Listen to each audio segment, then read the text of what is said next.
the real factor of it is that, yes, we didn't get enough time with each other.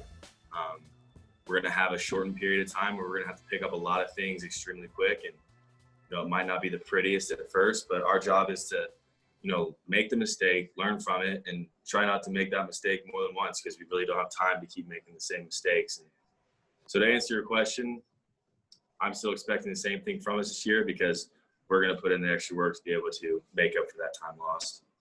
Welcome back for this final segment of Broncos Beat. You guys, I think if we were to rate that answer on a scale of 1 to 10, I think I'm giving Drew Lock like a 9, a 10. I don't think there's anything better than hearing your starting quarterback say that although the circumstances have changed a lot, his expectations for this team and himself have not changed. Interestingly enough, earlier in the week, John Elway mentioned that he was tempering his expectations a little bit, but I have to throw this out to the group. Have you tempered your expectations for this team given this unique offseason?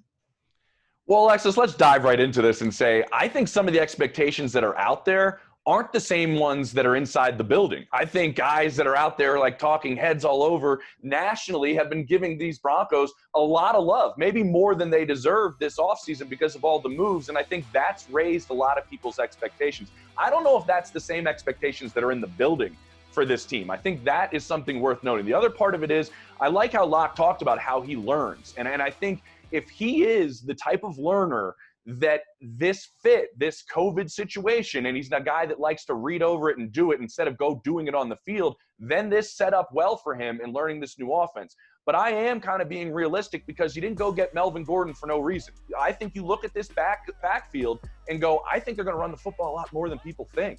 And I think that's might say they're, slowing down this offense. I think they still want explosive plays, but at the same time, I think they're going to run the football more, and I think that's a positive for Drew Lock, and that might make some people think he's not throwing the ball all over the place, but I think that's going to help him in the long run of this season. So your expectations are tempered? They are tempered, yes. Okay.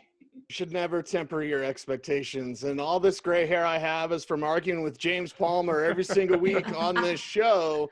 Because there's an old saying, when you ride a motorcycle, if you stare at it, you're going to hit it, right? So if there's something in front of you, you got to look and know how to get around it. Don't stare at the obstacle. Look at the end goal. That's what the Broncos, and that's what Drew Lock did, and that's why I'm giving it an 11. I'm going Spinal Tap. I'm going to give it an 11 for that answer because it's exactly the perfect thing that Drew Lock should have said. You do not give yourself an option for failure in the NFL. You can still be realistic. And we all know, talking heads like me, James, all know that if something falls apart for the Denver Broncos, we can blame COVID, we can blame a young team, a new offense, all those sorts of things. But don't talk about it. Don't speak it into existence. Focus on your goals. Keep your goals high. And that's why I'm so happy that Drew Lock answered that question the way that he did. The guru, Cecil. Okay, Taylor, you've got the tiebreaker here. To temper or not to temper?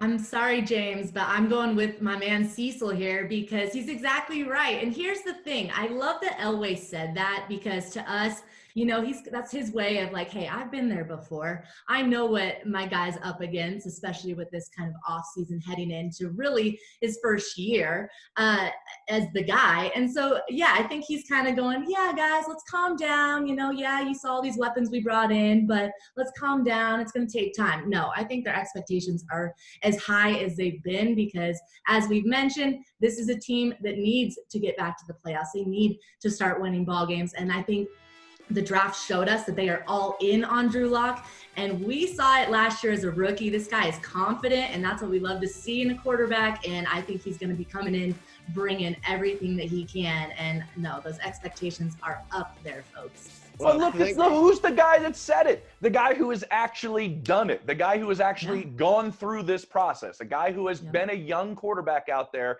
and he went at length talking about how difficult it is when you go through an entire preseason. You don't see another helmet out there. You don't go against other competition. He knows how difficult that makes it, more so than any of us. So I think he has a better understanding about what Drew Lock is going through than any of us. Now, I do think him being realistic in this sense doesn't mean he wants to go out there and have Drew Lock fail, like Cecil kind of said.